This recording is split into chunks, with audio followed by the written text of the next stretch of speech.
আমি কিন্তু পিঠা বানাতে তেমন একটা পারদর্শী না, কিন্তু এই যে এই পিঠাটা দেখতে পাচ্ছেন, এটা কিন্তু একটা দেশের ঐতিহ্যবাহী খুব নামকরা একটা পিঠা, ছিদ্রযুক্ত। আর এই পিঠাটা কিন্তু কম বেশি সকলে পছন্দ করে।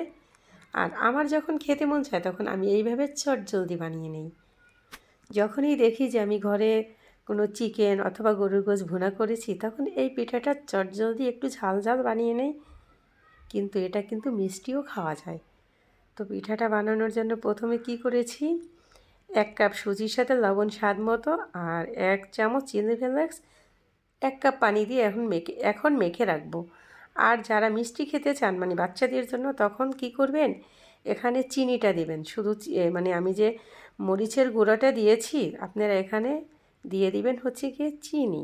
আর সব প্রসেসিং একই। তো আমি বানাবো ঝাল ঝাল, কারণ আমি ঝাল তরকারি দিয়ে খাবো। আমার মিষ্টি পিঠা তেমন একটা একদমেরই পছন্দ না। তো এই যে মিশিয়ে দিয়ে 10 মিনিটের মতো রেখে দিয়ে 10 মিনিট পরে ফিরে আসছি। তারপরে 1 কাপ দুধ, একটা ডিম দিয়ে সুন্দর করে দেখেন একটা হ্যান্ড উইংস দিয়ে মিশিয়ে নিচ্ছি। তারপর এখানে আমি নিয়ে নেব 1/2 কাপ ময়দা।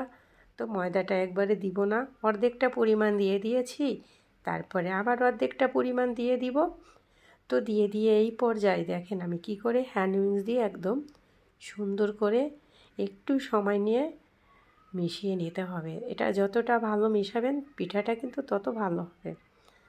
তো আমার একটু মেশাতে গিয়ে ভুল হয়ে গেছে, সময়টা কম দিয়ে ফেলেছি, যার কারণে একদম পারফেক্ট হয় নাই, কিন্তু হয়েছে।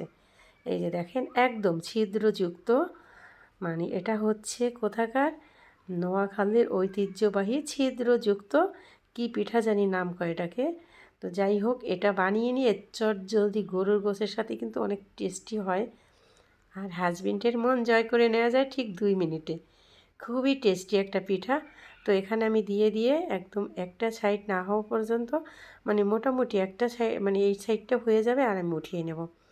আর এটা একটু দূর থেকে দেখা যাচ্ছে না ছিদ্রটা, দেখছেন? কাছে আনার পরে কিন্তু খুবই সুন্দর ছিদ্রযুক্ত হয়েছে।